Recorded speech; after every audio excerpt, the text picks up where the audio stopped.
Well, it looks like it's official. Tennessee reportedly moving on from former number one overall player Nico Iamaleava, former five-star quarterback, and the quarterback that led your team, or was quarterback for your team, that went to a college football playoff last year. Things can change in a hurry. Let's react to this news right here on a bonus Locked On Vols.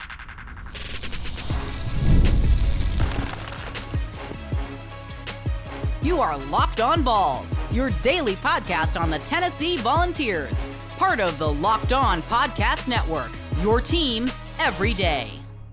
A little more than a year ago, I mean, we're talking, 13, 14 months or so, you had the Tennessee Attorney General suing the NCAA under unlawful enforcement, winning injunction, after Nico Iamaleava's recruitment was scrutinized and he was on the cuffs of being declared ineligible by the NCAA. I'm reading from a tweet from Chris Lowe of ESPN, but we all remember exactly what happened. Tennessee, the Attorney General for Tennessee and Virginia, sued the NCAA. Essentially, what that was in terms of opening the doors for collectives to discuss opportunities, name, image, likeness opportunities with prospects, on recruiting visits. It's basically comparing it to like, hey, and I'm going into an interview for a job, and I'm not going to leave until I know what, said job's going to pay me if I were to accept said job. It was kind of arguing on those grounds. That was just a little over a year ago. And now I'm going to be late to the orange and white game here on a Saturday. We wake up and we go about our morning routines on a Saturday, and then boom, and we knew it was coming, right? We knew it was coming. Breaking. Tennessee to move on from quarterback Nico Iamaleava.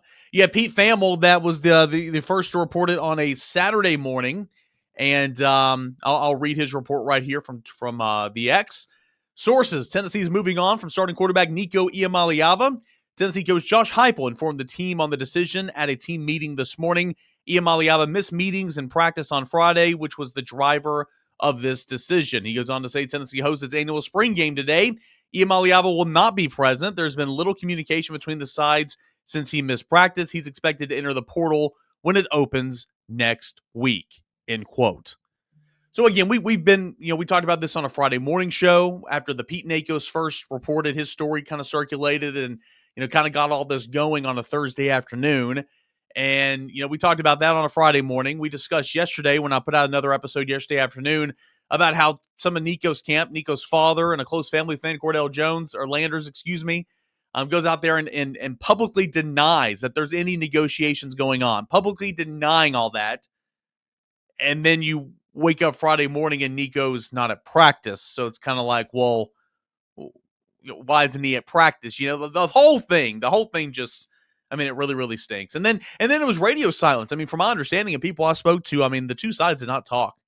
Unless it was, later in the evening or night on Friday, Nico, his camp in Tennessee, I don't think spoke much. And I don't think anybody knew that Nico was going to miss practice. Nobody knew. He just didn't show up. And don't know if I still don't know. Maybe he's back at home in California. I don't know. But that's kind of what is Pete Thamel reported here. That's kind of what drove, the situation. That's what kind of what got us here, right? There's things that needed to be discussed, and there's things that, needed to be addressed. But the fact that he did not show up Friday morning for practice and left his teammates out to dry, that's kind of the focal point in this conversation. So here we are.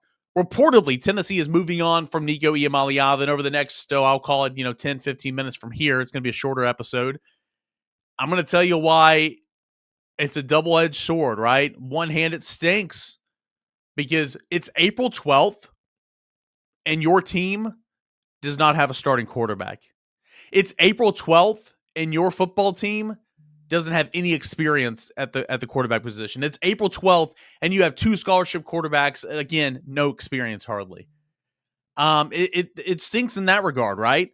But then also, this was the only logical thing that Tennessee could have done. This was the only path that Josh Heupel and Tennessee could have done. It would have been, and I continue to call it a lose-lose situation all throughout yesterday because number one, if you're Nico's camp, I think it's self-explanatory. You're kind of on the losing end of the situation from a public perspective, right? If you're Tennessee, long run, it was the right call, which we'll talk about here in a second. But short time again, you don't have a quarterback. And you went from a true national college football playoff contender, in my opinion, to now we got to step back and reevaluate. I mentioned this several different times. I don't know what's going to happen, but I got baby coming within the next 10 days or so, 8 days or so, and I had 4 shows recorded, canned, ready to roll.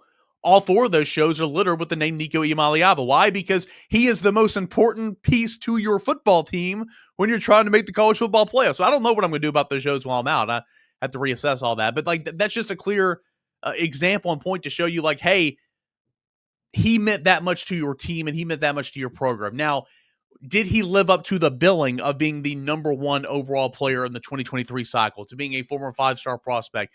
I mean, so far, no. But you guys know me. I've had his back more than maybe anybody. There's another gear there. And when that gear is hit, that's going to be a dangerous quarterback. And it's not like he was abysmal last year.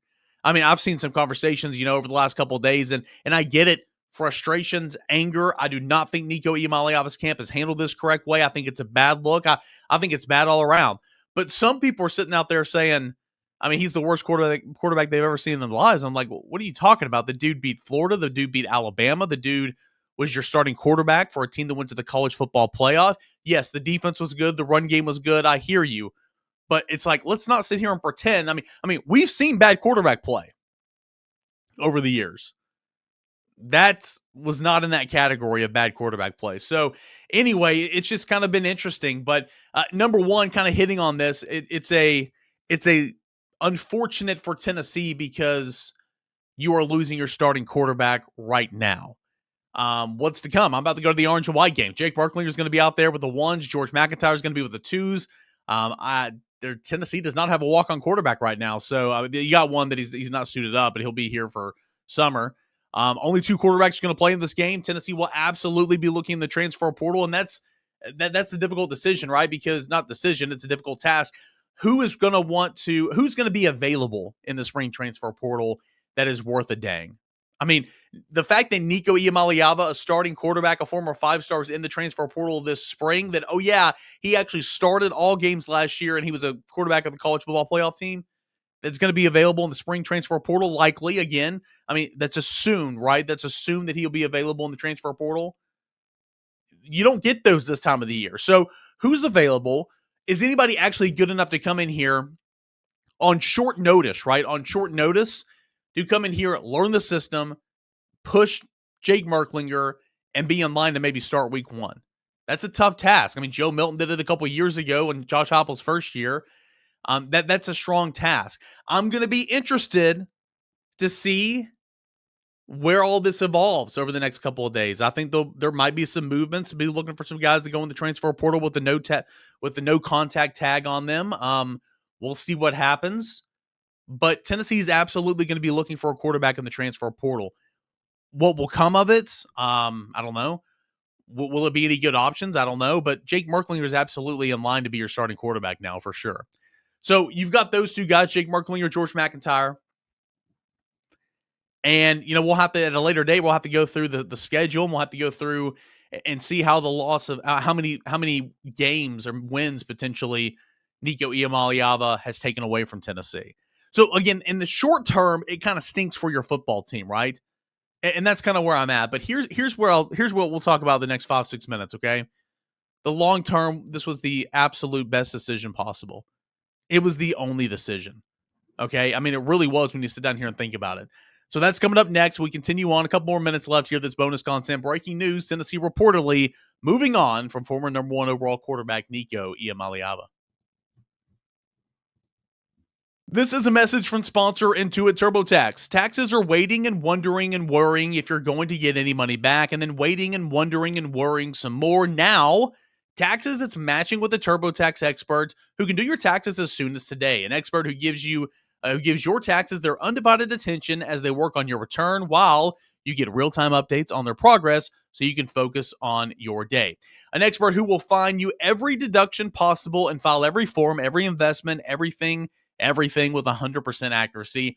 All so you can have the most money back guaranteed. No waiting, no wondering, no worries. This is Taxes. Get an expert now with TurboTax.com.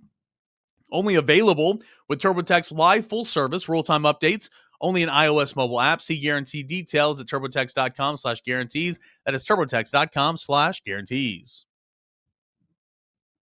Breaking news here on a Saturday morning, and sure, it's breaking, but it's not like it wasn't expected. This is not the bombshell that was kind of dropped by Pete Nakos on a Thursday afternoon.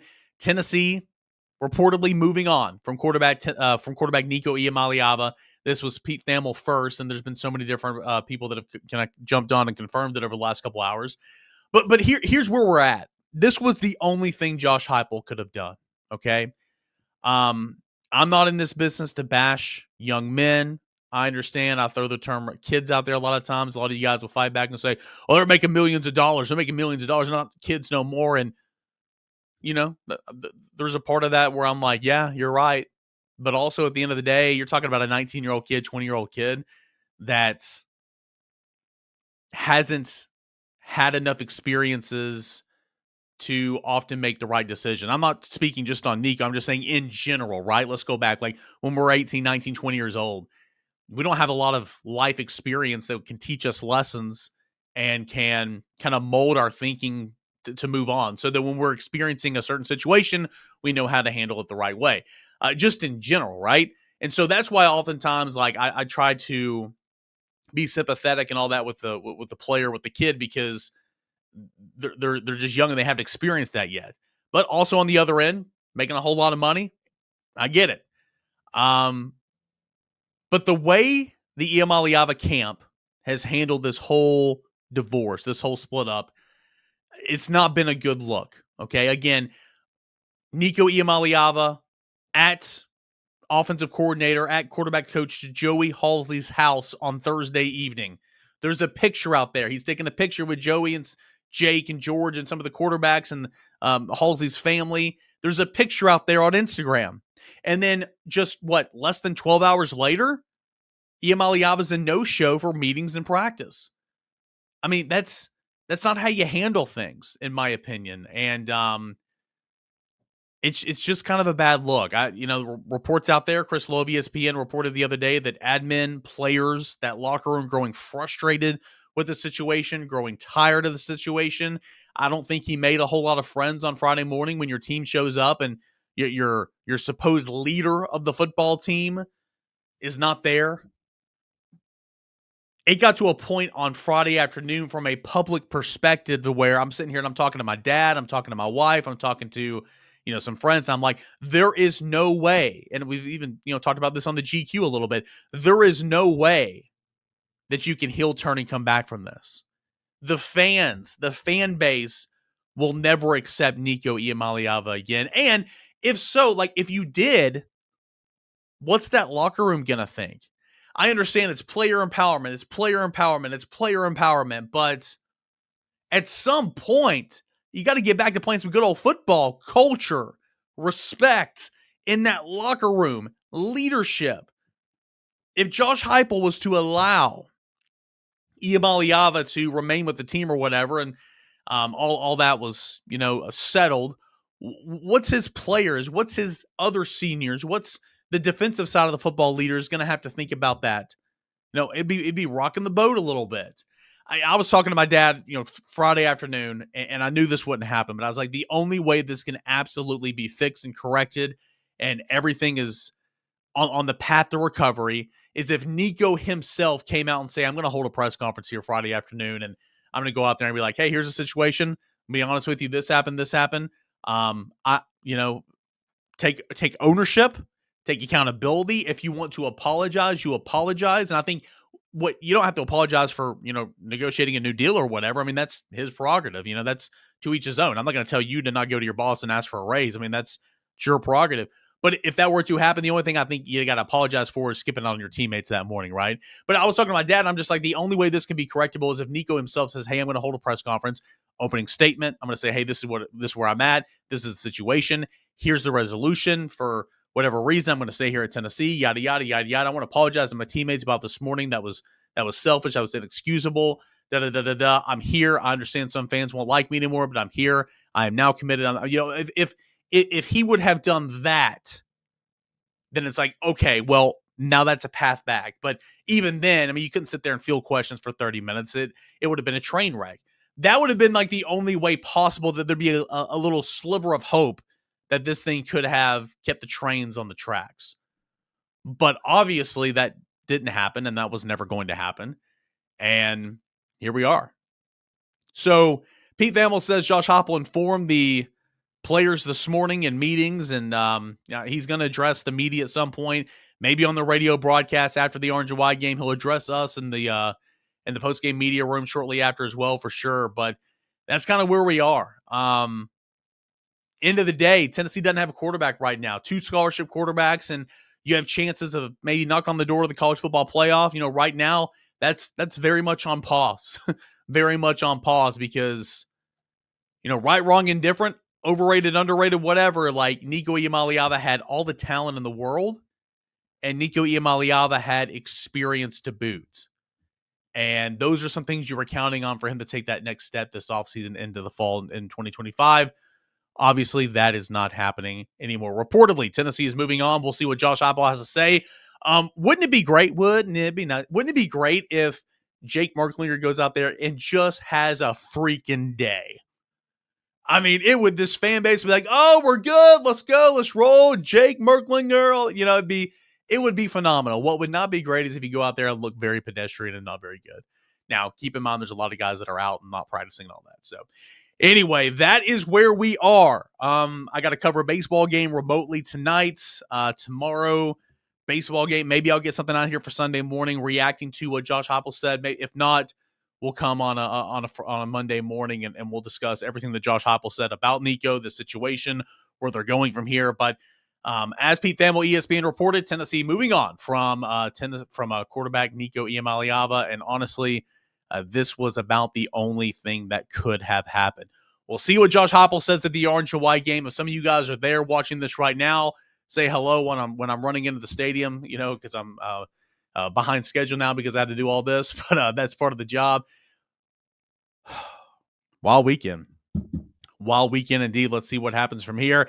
We'll continue to keep you updated, kind of doing these recap, what's going on, opinion videos from myself, reacting to the news, all that and more. It is right here on Locked On Vols. Appreciate you guys.